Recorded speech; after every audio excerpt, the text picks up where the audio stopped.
It's Business at Midweek. Welcome to Business Incorporated, coming to you live from Lagos, Nigeria. Thank you for joining us.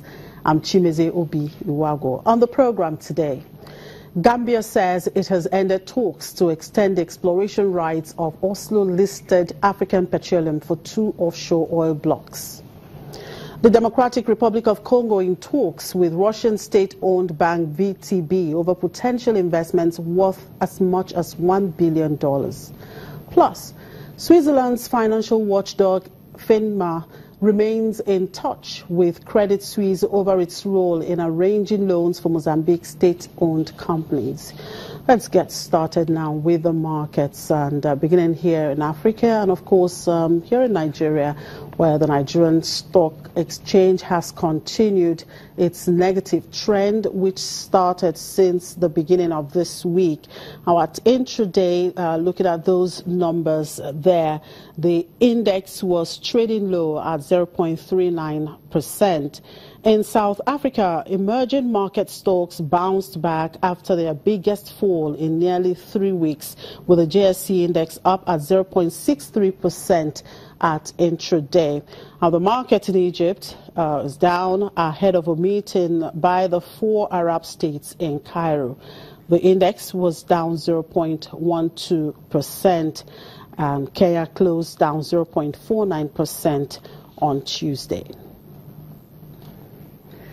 And in the Middle East, Qatar's stock market index stayed steady at intraday ahead of the meeting by the 4 Arab states, which are boycotting it later in the day in Cairo.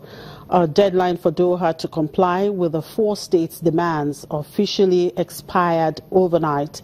Qatar has submitted replies to the demands to mediator Kuwait, but nobody has disclosed what those replies are. Qatar's index was up 0.39%, but the largest lender, Qatar National Bank, lost 0.4%. In Dubai, builder Arabtech rose 2.2% after announcing its subsidiary Target Engineering had been awarded 4 projects with a total value of 289 million dirhams.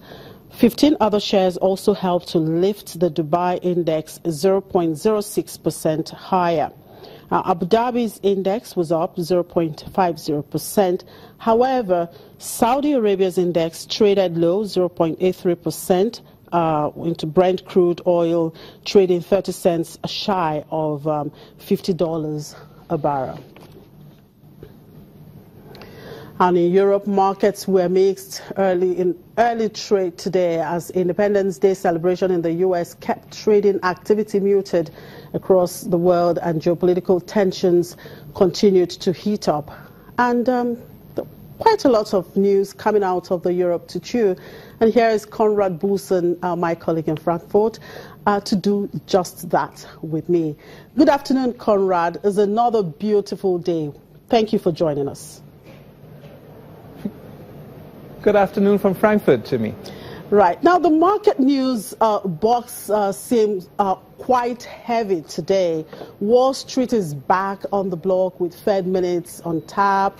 North Korea rattles Trump administration with an ICBM launch, and Qatar's sanctions deadline expires. Unpack all of these for us. Well, Jimmy, look at what the German share index DAX is doing today. Doesn't this look like a perfect answer to the very complex topics you just talked about? It gives, market participants the jitters, but the overall movement is a sideways movement, so the overall look on the economy is not changed. This might change tonight at 8 o'clock Frankfurt time, which is 7 p.m. in Nigeria. This is when the release is scheduled of the minutes of the last meeting of the Open Market Committee by the Federal Reserve.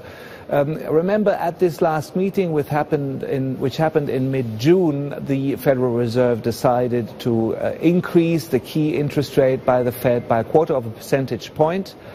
And at this event, the monetary policymakers in the United States started, talking loudly about a reduction of the huge balance sheet by the Fed, which means basically a further cutback of the super loose monetary policy.